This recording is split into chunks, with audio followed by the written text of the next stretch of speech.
চারাগুলো একবার দেখুন, একদম সুস্থ সবল চারাগুলো তৈরি হচ্ছে, লক্ষ্য করুন। আর কিছুদিন পরেই কিন্তু এগুলো সব লাগানোর উপযুক্ত হয়ে যাবে। দেখুন, ভালো করে লক্ষ্য করুন, পুরো বীজতলায় কিন্তু সুন্দরভাবে কিন্তু বেড়ে উঠছে। এই যে লক্ষ্য করুন,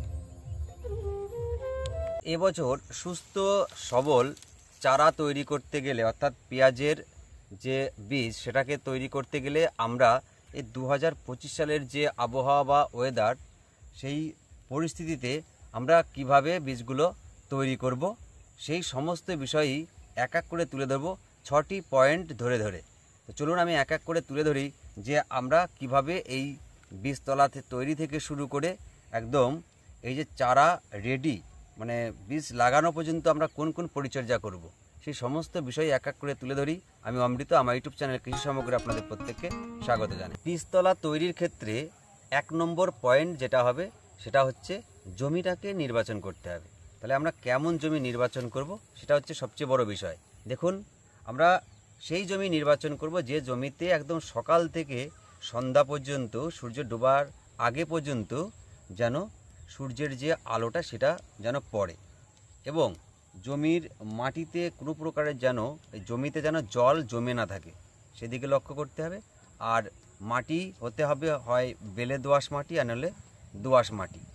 এটা কিন্তু আমাদের বিচার করে নিতে হবে বা নির্বাচন করে নিতে হবে যে জমির ক্ষেত্রে আমরা কোন জমিতে এই পেঁয়াজের বীজ ছিটাবো।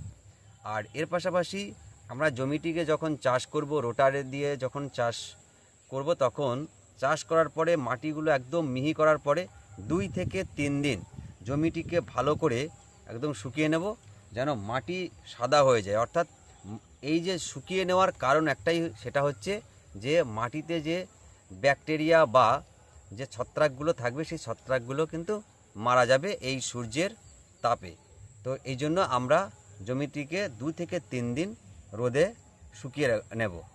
তারপরে আস্তে আস্তে যখন 2 থেকে 3 দিন হয়ে গেল, হচ্ছে সাদা মাটি, তখন জমিতে তখন আমরা সার ব্যবহার করব। 2 নম্বর পয়েন্ট হচ্ছে সার নির্বাচন।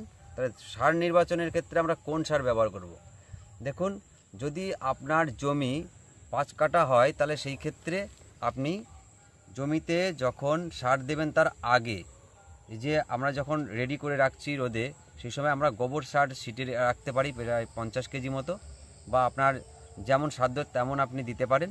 আর তার সঙ্গে 10-26-26 এই যে নাইট্রোজেন, ফসফরাস এবং পটাশ, এই যে 10-26-26 যার পরিমাণ নাইট্রোজেন, ফসফরাস এবং পটাশ রয়েছে, 10% রয়েছে নাইট্রোজেন, ফসফরাস রয়েছে 26% এবং পটাশ রয়েছে 26%, যা আমরা আমাদের জমিতে প্রতি 5 কাঠাতে 5 কেজি হারে আমরা জমিতে ছিটাবো।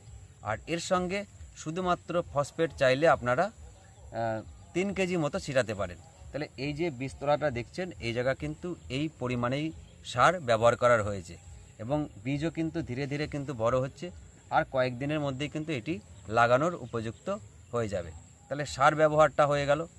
এইবার সার ব্যবহারের পাশাপাশি আমরা জমিটার যে ভেলি, 3 নম্বর পয়েন্ট হবে জমিতে মাটিতে যে ভেলি করব, সেই ভেলিটা অর্থাৎ বীজতলাটা আমরা কি মাপের করব।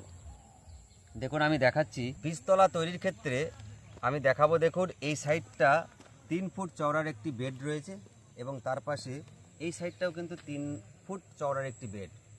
আর তার মাঝে জলসেচ দেওয়ার জন্য এবং চলাফেরা করার জন্য 1 ফুট মতো কিন্তু জায়গা রয়েছে, মানে আমরা খুব সহজেই এই জায়গার মধ্যে দিয়ে আসা যাওয়া করতে পারি এবং জলসেচ দিতে পারি। আর এর পাশাপাশি বেডগুলো দেখুন, বেশ কিন্তু 12 ফুট লম্বা আছে।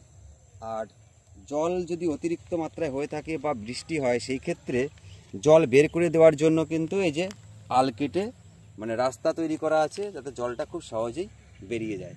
তো এইভাবে যদি আমরা বীজতলা তৈরি করি, তাহলে এই চারায় কিন্তু কোনো প্রকারের যে ব্যাকটেরিয়া বা ছত্রাক আক্রমণ করার চান্স থাকে না। তো এইভাবেই আমরা বেডটাকে তৈরি করি। তারপরে আমরা বীজ ছিটানোর ক্ষেত্রে আমরা আগেই বীজ নির্বাচন করে নেব, যেটা 4 নম্বর পয়েন্ট হবে। তাহলে বীজ নির্বাচনের ক্ষেত্রে আমাদের যে আমরা কোন বীজটা আমরা চাষ করব, পেঁয়াজের বীজ একটা সবচেয়ে বড় ভাইটাল বিষয়, যে আমরা কোন বীজ চাষ করলে লাভবান হতে পারবো। দেখবেন পেঁয়াজের বাজারে গেলে বিভিন্ন ধরনের কিন্তু পেঁয়াজ দেখা যায়। দেখবেন সাইজ বড় হয়, অথচ পেঁয়াজের যে চেহারাটা কোনো গোল নেই বা এবড়ো খেবড়ো একটা অন্য রকমের কিন্তু পেঁয়াজ দেখা যায়।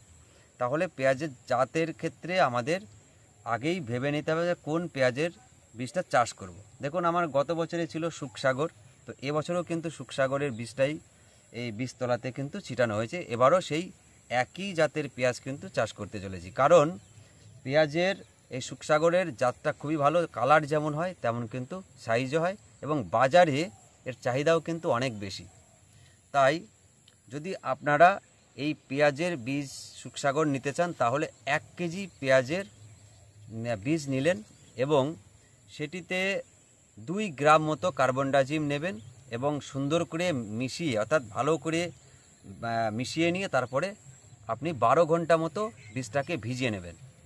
ভিজিয়ে নেওয়ার পর এইবার যখন বীজতলাতে ছিটাবেন তখন এই যে বীজটাকে যে আপনি ভিজিয়েছিলেন সেটাকে একটা ওড়না বা কোনো একটা কাপড়ের মধ্যে পেঁচিয়ে নিয়ে একদম সুন্দর করে ছেঁকে নেবেন, তাহলে ছিটানোর ক্ষেত্রে কিন্তু সুবিধা হবে। আমরা বীজের যে বীজতলাটা সেটা হয় পাটকাঠি নতুবা আমরা খড় দিয়ে সুন্দর করে ঢেকে দেব, কারণ এই সময়তেই দেখবেন সূর্যের প্রচণ্ড তাপ, আর সেই তাপে গাছগুলোকে কিন্তু খুব সহজেই দুর্বল করে তোলে। তাই গাছ অঙ্কুরিত হয়ে যখনই বেরিয়ে আসছে যেন সূর্যের যে তাপটা সেটা যেন প্রখরভাবে না পড়তে পারে এবং কোনো প্রকারের আঘাত যেন না আসে। তাই আমরা পাটকাঠি অথবা খড় দিয়ে ঢেকে দিলাম। ঢেকে দেওয়ার পর হালকা করে জল দিয়ে ছিটিয়ে দেবো। হালকা জলে এই জন্যই ছিটাবো, যদি জমিতে জল জমে যায় সেই ক্ষেত্রে কিন্তু অনেক সময় পচে যাওয়ার সম্ভাবনা থাকে এবং ব্যাকটেরিয়া কিন্তু আক্রমণ করতে পারে। তাই আমরা ছিটিয়ে জল ব্যবহার করব। এইবার জল ছিটিয়ে ব্যবহার করার পর 5 থেকে 7 দিন পরে দেখবেন আস্তে আস্তে অঙ্কুরিত হতে হতে বেশ একটু সাইজে বড় হয়ে যাবে। ঠিক তখনই আমরা পাটকাঠি কিংবা এই যে খড় দিয়েছিলাম সেটাকে তুলে দেব। এবার যখন আমরা এটা তুলে দিচ্ছি তার পরবর্তী যে আমাদের পরিচর্যা সেটা 6 নম্বর পয়েন্টে, সেটা আমরা কি করব, আমরা দেখবেন যে গাছগুলো যেহেতু হলুদ হলুদ দেখতে পাবেন, ছত্রাক জাতীয় যে ওষুধগুলো আছে, ছত্রাক নাশক হিসাবে আমরা যে ওষুধগুলো ব্যবহার করি সেই ওষুধ কিন্তু আমাদের ব্যবহার করতে হবে। আমরা সার্ফ ব্যবহার করতে পারি বা কার্বনডাজিম বা হেক্সাকোনাজল, এই জাতীয় আমরা যে কোনো একটা ছত্রাকনাশক নেব এবং তারপর প্রতি 10 লিটার জলে আমরা যদি কার্বনডাজিম দিই তাহলে 2 গ্রাম, 10 লিটার জলে 2 গ্রাম ভালো করে মিশিয়ে তারপর বিকালবেলা করে আমরা বা সকালবেলা করে স্প্রে করে দেব। এছাড়া হেক্সাকোনাজল যদি নেই তাহলে 10 লিটার জলে আমরা 2 ml ভালো করে গুলিয়ে তারপর স্প্রে করে দেব। এবং এর পরবর্তীতে গিয়ে আমরা যদি দেখি যে পোকায় আক্রমণ হয়েছে তাহলে সেই ক্ষেত্রে কিন্তু ইমিডাক্লোরোপিড গ্রুপের যে কোনো কীটনাশক, ভালো করে শুনবেন, ইমিডাক্লোরোপিড গ্রুপের যে কোনো একটি কীটনাশক নিন, বাজারে পাওয়া যায়, সেটা আপনারা বিকালবেলা করে স্প্রে করে দেন। তাহলে বিভিন্ন প্রকারের যে মাছি আছে বা চোষক পোকা, সাদা মাছি টাছি যেগুলো আছে সেগুলো কিন্তু মারা যাবে। তো এটাই ছিল আপনাদের মাঝে তুলে ধরা যে এই বীজতলা তৈরি থেকে শুরু করে একদম বীজ লাগানো পর্যন্ত আমাদের কি পরিচর্যা রাখা প্রয়োজন। আজকের এই ভিডিওটি যদি আপনাদের ভালো লাগে তাহলে লাইক করবেন, কমেন্ট করবেন, আর যদি নতুন হয়ে থাকেন তাহলে সাবস্ক্রাইব করে সঙ্গে থাকবেন, কারণ এর পরবর্তীতে কিন্তু রসুন লাগানোর ভিডিও দেব এবং আরও অন্যান্য সবজি চাষের ভিডিও এক এক করে তুলে ধরব। আজকের পুরো ভিডিওটি দেখার জন্য আপনাদের প্রত্যেককে অসংখ্য ধন্যবাদ জানাই।